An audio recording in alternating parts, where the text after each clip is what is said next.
Thanks again, Bryn. And next I'd like to ask Donald Peckover, architectural designer from Sustainable.to Architecture, to come on up. He'll talk about how architecture can improve an ecosystem.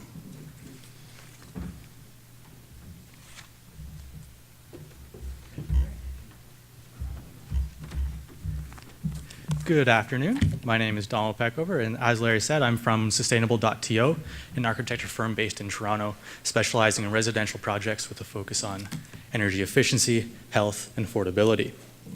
Probably going to say a couple of things that agree with the previous presentation from Bryn, a couple of things that might contradict him, but ultimately, in the end, what we're after is a net positive impact on our environment and our ecosystems. So over the past decade, we at Sustainable.to have designed over 300 residences in the GTA for homeowners, working with them to create their dream homes and spaces. Through this experience, we've been able to push the envelope in terms of what building homes and residential developments should be. As we work on more multi-unit developments and multifamily communities, it's this smaller scale experience which is forming the basis for a new way of thinking about development, one which proposes positive impact on our environments and ecosystems on both the micro and macro scales. In the past decade, Toronto and the GTA has experienced a huge amount of population growth, over 500,000 people and over 100,000 new homes. These new residents need places to live, and the city needs room to grow. We can go up, like the presentation this morning from Kevin at PLP. We can densify our cities like Bryn's, but there's still going to be spaces that we need to grow out and get a little bit more elbow room. Much of the potential expansion area around the GTA is protected through the Oak Ridges Moraine Conservation Plan, enacted in 2002 under the assumption that all development is bad and has a negative environmental impact to combat sprawl, to maintain farmland, and to protect aquifers. However, through advances in urban planning, sustainable technologies, smart growth strategies, and renewable energy, it is now possible for these developments to have a positive impact on our environments and ecosystems, living in harmony with nature and providing habitats not only for humans, but diverse flora and fauna. In order to create these net positive developments in sensitive ecological areas such as the Oak Ridges Moraine, we believe that there are 4 simple essential strategies which can be implemented at both the micro and macro scales. Zero carbon, which involves minimizing our negative environmental impact and output from our developments through smart transportation options and clean energy generation. Zero waste, which is reducing the byproducts of production and returning waste back into manufacturing streams rather than sending everything to landfill. Zero energy, which is all about creating energy efficient homes and developments, which ultimately give back to the environment. And zero cost, because as we've found, all the sustainable thinking and design strategies won't sell if it costs more than a typical off-the-shelf product.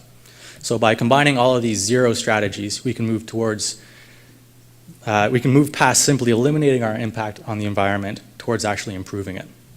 Now I'm going to go through a bunch of examples, and I'm going to get to a project that we have near Newmarket, which embodies all of these strategies. So zero carbon strategies include compact development, which is building homes and neighborhoods on a smaller footprint while maximizing natural areas. In Denmark's Allerød municipality, White Architecture has a plan for 115 homes on a 4.5-acre site, maintaining forest, plant life, and ponds. The population density here more than doubles the definition of efficient suburban development defined by the Sierra Club, yet is still surrounded by nature.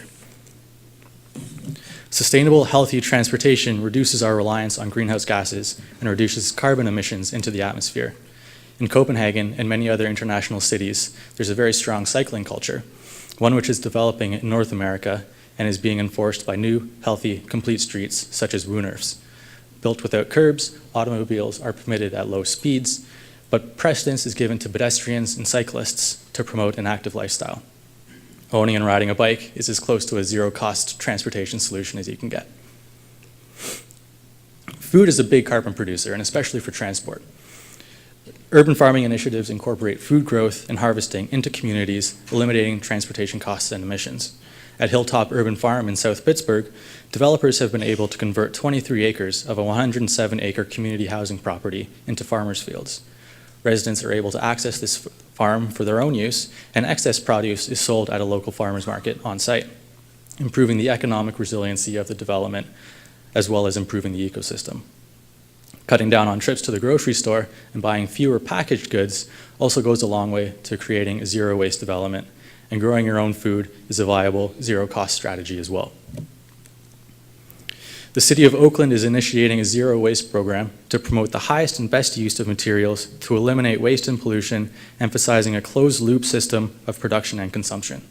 If a city of 420,000 people can create zero waste by the year 2020, our neighborhoods and communities can strive to do the same by following the old adage of reduce, recycle, and reuse, and diverting waste from landfill to future applications in the marketplace.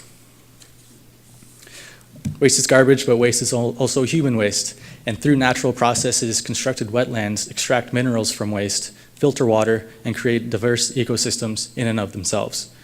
The municipality of Brighton, Ontario, and the town of Cobalt, Ontario, have both built these types of treatment wetlands in the past decade. Both use natural systems to break down human waste, both have no major moving parts or extensive maintenance budgets, and both create vibrant natural ecosystems. In Brighton, the constructed wetland provides a valuable bird habitat, and they charge bird watchers $5 to visit, becoming a cost-positive environmental solution. Homes within our developments are big energy users too, both in construction as well as operation. We must design our homes and buildings to be zero energy or net positive energy, in that they produce more energy than they use, moving towards a zero carbon neighborhood. In our past decade of building at SUSTAINABLE.to, we have continued to improve the efficiency of our homes through a focus on passive design principles, airtightness, insulation, and efficient materials. You can see all those numbers on these homes. They start at 36 and go up to 80, and these are energy saving reductions based on standard building code homes. We go up to 80% for our typical homes in grid-connected urban settings, and getting over that last 20% has been tricky, but attainable through economies of scale at community and neighborhood development levels. And perhaps most importantly, education is central to all of these ideas of combining zero carbon, zero waste, zero energy, and zero cost initiatives into a cohesive, positive impact development.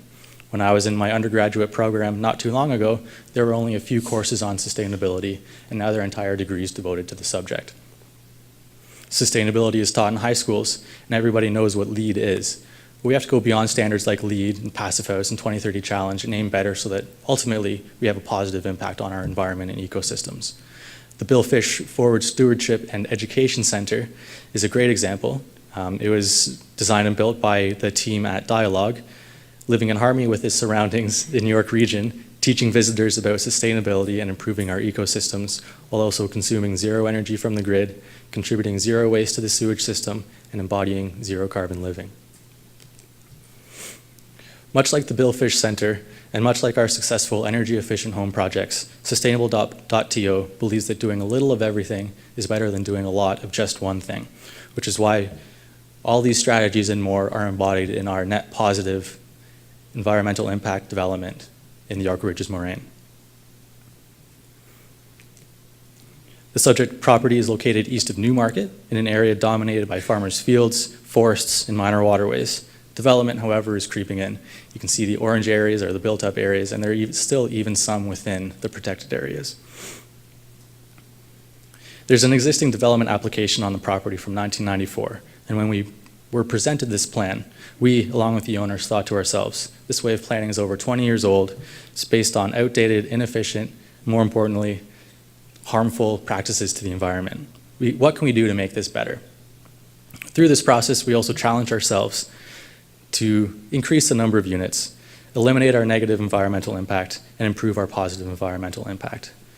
As we worked through the design and the strategies, we found that through some of these strategies, more units actually improved our impact.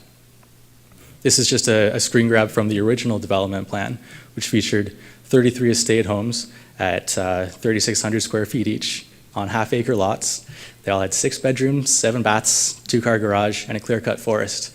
And as many of these homes are, they're either populated with 14 people or 2 people, and it's either too much space or too little space, and it's just not very efficient. It's not planned very well. And as a baseline, we couldn't really get much worse than this. So what we did first is we looked at condensing our impact on the site through a compact development strategy. We used varied home types as well to reduce our environmental impact and increase the amount of woodland retention. We were able to create a total of 67 comfortable units, from townhouses and detached bungalows to two-story homes.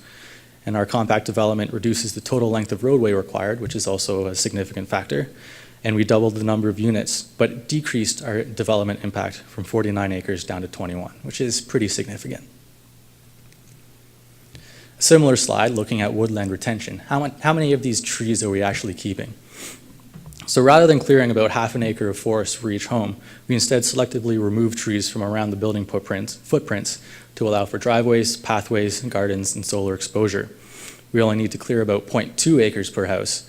So again, by doubling the number of units, we have the number of woodland impact, and ultimately we get a positive impact compared to the baseline. This allows for maximum woodland retention and integration with nature.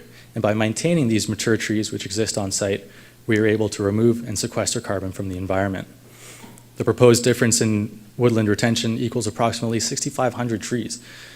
And from a purely human respiratory point of view, this is enough CO2 generated by 130,000 people and provides enough oxygen for 13,000 people every year, more than the number of people living in our development and visiting our woodlands. So truly it's a positive impact on our ecosystem. But still, there are ways that we can improve the forest itself. These are a couple of pictures of the existing forest. Moving forward, the forest will be actively managed in that the diseased, old, and otherwise weakened trees will be cut down before they fall down, and therefore we can use them for other purposes. Trees which are proposed to be removed will be milled at a local lumber mill and reused on-site as framing lumber, woodland bridges, site furniture, and decks, further closing the carbon loop and reducing waste and connecting our built forms back to the original site. The current property is Scotch pine plantation seeded in the 1930s, at the time considered a hardy, fast-growing species, but is now understood to be quite harmful to the local flora when it is the dominant species. Conifers especially, the fallen needles turn the soil acidic, and obstruction of daylight to the undergrowth deadens anything that's happening on the ground, creating a monoculture susceptible to disease. By introducing new native species to replace the forest, and to replace those we selectively and actively remove, we can diversify the woodlands such that it is more resistant to invasive species, promotes healthy undergrowth, sustains multiple wildlife, and makes the woodland an attractive place for people to enjoy on foot, bicycle, and horse. Spending time in nature improves our short-term memory, increases our mental capacity, and is a known stress reliever. So it's a good time and a good place to get out in nature. The health of the river and aquifer is also improved, which is beneficial not only to the plants and animals in the ecosystem, but us humans as well, since we'll be drawing water from the aquifers and using that same water through our constructed wetlands. On our site, we have a Sustainable Living Center, or SLC, which will act as a hub between our positive impact development and the community at large.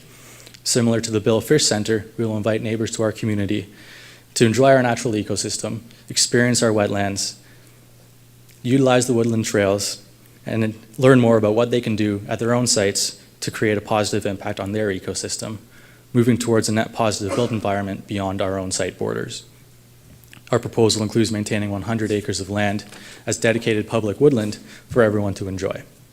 Through a pilot provincial forestry program, we will thin out the Scotch pine plantation and introduce new hardwoods and deciduous trees into the ecosystem, returning it to what it once was many decades ago before negative human impact, here returning towards the positive. In order to promote healthy and active living, reduce transportation emissions, and create a safe local environment, we will limit the number of cars on our streets, utilizing the Dutch Woonerf. Permeable paving and natural drainage swales will return stormwater to the ground, reducing the need for treatment. As severe weather events become much more common, it is important for our natural infrastructure to perform as intended to ease the burden on our mechanical infrastructure, which has the potential to fail. In designing our constructed wetlands, we realized that we would need a huge capacity to capture and filter a 300-year storm, about 4 times as big as we currently have.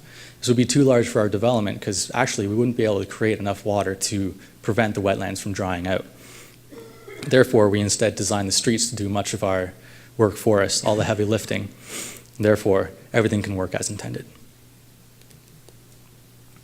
The Sustainable Living Center will act as a transportation hub and include a car share program so residents can come and go from the neighborhood for errands, cutting down on transportation emissions. They'll be able to switch at the SLC to bikes and carts to get the rest of the way home. Similarly, a shuttle program will operate to nearby GO stations, solving the first mile, last mile problem of getting residents from home to transit and back again without the need for individual cars. With so many GO stations nearby, if we have to drive to get to them, we're kind of missing the point of using mass transportation. By getting about 100 cars off the road, we save 600 tons of carbon every year, reducing our emissions and environmental impact and improving the health of our ecosystems. Each home will feature a vegetable garden tended by each homeowner. They'll be able to enjoy the fruits and vegetables of their labors at home, and excess again can be traded at the SLC with other residents or sold to visitors. Each home would need about 600 square feet of garden for intermediate yields, and that totals only about half an acre, or about one of those former estate lots. So it's really not a lot of area. This reduces the need to visit grocery stores every few days for fresh vegetables, and reduces the transportation carbon costs, packaging costs, and environmental economic impact. The vegetable and plant variety is also a boon for the pollinator population, providing a vibrant habitat for bees through diverse plant growth. And it also has a huge impact on the health and enjoyment of our vegetables. Yields can be increased up to 24%, and quality in terms of taste, although relatively unquantifiable, is improved. These vegetable patches also contribute to the ecological plant diversity of the forest, attracting wildlife from bees, insects, birds, and more. Frogs, turtles, and salamanders are especially attracted to our constructed wetlands, which will treat both sewage waste as well as some of that stormwater that I mentioned. Wetlands are the most productive and biologically diverse habitat systems on Earth and form a vital part of our improved ecosystem. A typical home would only require about 400 square feet of constructed wetland to treat all of the required wastewater. But with our water reduction and reuse strategies, we believe we can get this down to about 250 square feet per home. We realized that by installing a dedicated construction wetland at each lot was not the best idea. Instead, we combined these into several larger constructed wetlands distributed throughout the property in strategic areas to take advantage of natural gravity flows to feed localized sewage grids to constructed wetlands, totaling, again, about half an acre, or one of those former estate lots. It's not a lot of area that you need to do. In order to reduce those sizes, again, like I mentioned, we have these reduction and reuse strategies. We also utilize old school drainage swales along the streets as opposed to extensive below-grade sewer system. Reducing our water usage actually had a negative effect on our constructed wetlands, because if we have less water, we have less wetlands, which means less habitat and diversity. So here we had to walk a fine line between reductions in efficiency as well as maximum benefit for the environment. Installed in a series of horizontal and subsurface treatment beds, these constructed wetlands utilize natural plants and biological processes to remove nitrogen, phosphorus, metals, and other micronutrients from wastewater, important materials that are fed back into the ecosystem and are primary components of commercial fertilizers. As climate change mitigation, wetlands have the potential to be a carbon sink through vegetation growth and the deposition of peat, and the plant growth is of high ecological value, much more so than the Scotch pine. At the end of these wetlands, clean water is returned to the aquifers and streams on site, rather than in a typical sewage system being piped kilometers away, being treated with chemicals at a local plant, and then expelled into their aquifers far away from our ecosystem. Here we keep everything on site. It's also worth noting that beyond some annual trimming of plants and some pumps, there's no energy or maintenance costs for these wetlands. The constructed wetlands really tick off all of our zero strategies. Like Ellen Schwartzel said earlier, our buildings must lead the way, and therefore we have implemented lots of strategies to reduce energy demand and heat loss in order to make our homes more energy efficient. Mike and Michelle also mentioned a bunch of these strategies too. We like to look at passive principles as well, similar to what Bryn mentioned too. We first look at reducing energy demands of the home through air sealing and insulating effectively, which coincidentally has the lowest cost and highest impact on efficiency. I'm sure you're all familiar with John Straub's perfect wall concept, It takes all the insulation, which is between the studs. Studs are the thermal bridges, puts all the insulation on the outside, no thermal bridges. It's kind of simple when you think about it, but a lot of people don't really realize that using the same materials in a different arrangement can get you a much better building envelope. And by reducing that heat loss through the envelope, we're able to get efficiencies elsewhere. Next, we use nature's energy for free through passive strategies, such as capturing the winter sun for heat, reflecting summer sun to keep the building cool, and utilizing breezes for ventilation. Finally, then, we recycle renewable energy through active strategies, such as solar panels, converting the sun's solar energy into electricity and hot water. By having all those reduction strategies in place first, all of these active technologies become smaller and smaller in size and more cost-effective to install. All of these strategies we have deployed in our one-off homes to great success, achieving energy savings of 80%. Getting up to 100% has been tricky, but with developments like this, we've been able to tap into economies of scale. Below the streets, we'll have a horizontal geo-exchange system, a localized communal grid for energy storage, sharing, and redistribution, utilizing this low-grade heat to its highest potential. This helps us bridge the gap from our energy-efficient, grid-connected homes to a completely off-grid, shared microgrid for energy. Our modeling shows that we can get up to 100% energy independence from the local grid with zero energy bills for our homeowners. And when I was talking about the forest, I talked a whole lot about the outdoor health. But with the houses and how much time we spend indoor, we have to consider indoor health as well. So again, using that natural ventilation idea to get fresh air into the home, using natural materials, avoiding foam installations, and making sure that everything is airtight but well ventilated can make our homes that much healthier for inhabitants as well. So by combining these multiple strategies for zero carbon, zero waste, zero energy, and zero cost, we are creating valuable developments in sensitive environments for the benefit of the ecosystem. I use the term valuable here in the non-traditional sense because I'm not talking about just dollars, because the people and the residents are gaining an immense and measurable benefit from living in the forest, connected with nature, and living in harmony with their ecosystems. But of course, as evidenced in these example projects and the other projects that the speaker spoke about today, these projects aren't necessarily new, but putting them together in innovative ways is the key to success. One great Ontario example, which is already built and already expanding and already a huge success, is Zibi in Ottawa-Gatineau. Zibi embodies the 10 principles of One Planet Living, created and promoted by Bioregional and his partners, and as mentioned earlier by Bill at BedSed. These include health and happiness, local and sustainable food, equity and local economy, sustainable materials, culture and community, sustainable transport, zero carbon, zero waste, land use and wildlife, and sustainable water. Marketing for Zibi specifically targets demographics keen on sustainability and advertises these features to the educated and like-minded inhabitants, both current and prospective. They're going beyond our relatively simple strategies to integrate on a larger, more urban scale to better our urban ecosystems, promote sustainability, and have a net positive environmental impact. So, like I said, these strategies are not new, they shouldn't be expensive, and they're not so out of the ordinary that people are afraid of them. There's no magic bean that we can plant to make our developments more sustainable and move towards a net positive impact on our development.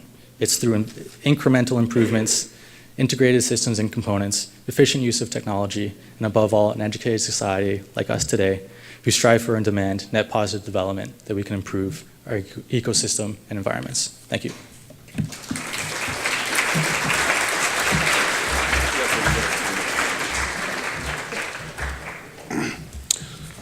Thanks, Donald. Always inspirational what comes out of Sustainable.to.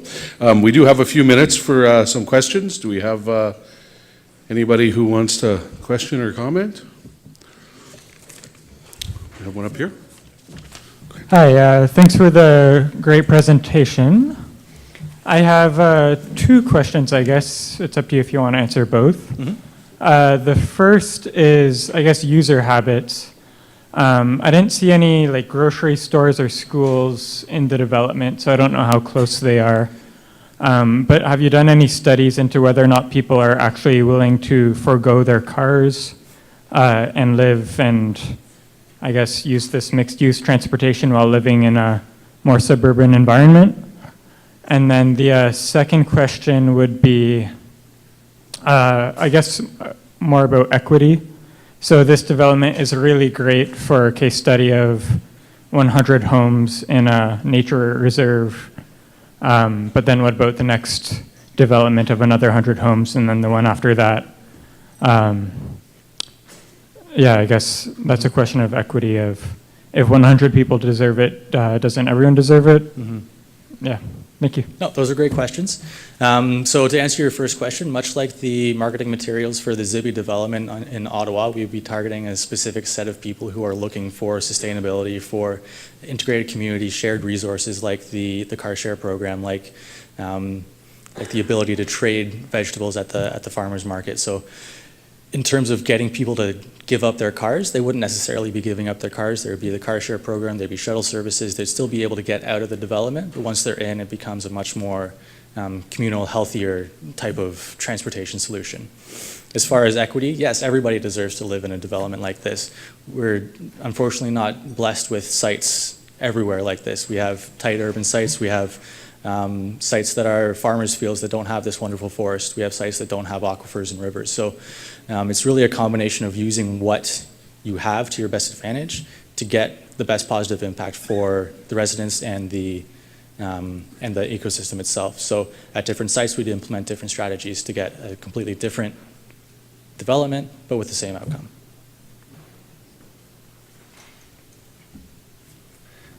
Yeah, I have a question which is kind of a comment, but it's got to do with the ecological footprint that you wish to minimize and so on. So I guess the project, the picture, has a really a good series of wonderful, intellectual investments made on it. But I like to think that this was applied to a piece of brown land. A place that really needed to have a lot of help. I like to think that the Oak Ridge Moraine was put in place to actually not have development in it.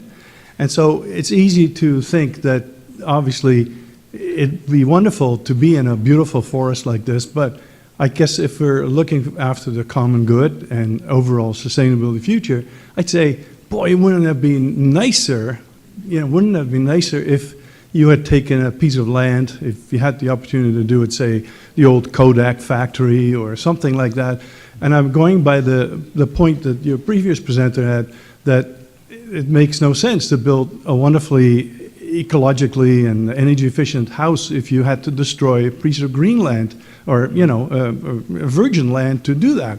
So this project, I suppose, is going ahead, but I would think twice again for the second time around and whether or not it is what you presented as is. So I guess the thing is, would you not think it would be better to just take a piece of, land that needs to have a new role and everything else, while the role that's actually there at this point is perfect? Absolutely, that's a great point. Yeah.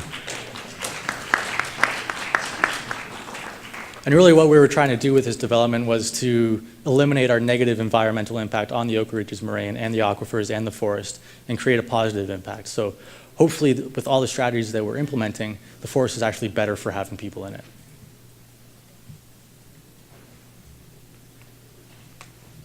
Thank you. Anybody? Else? Thank you, Larry. Thank you.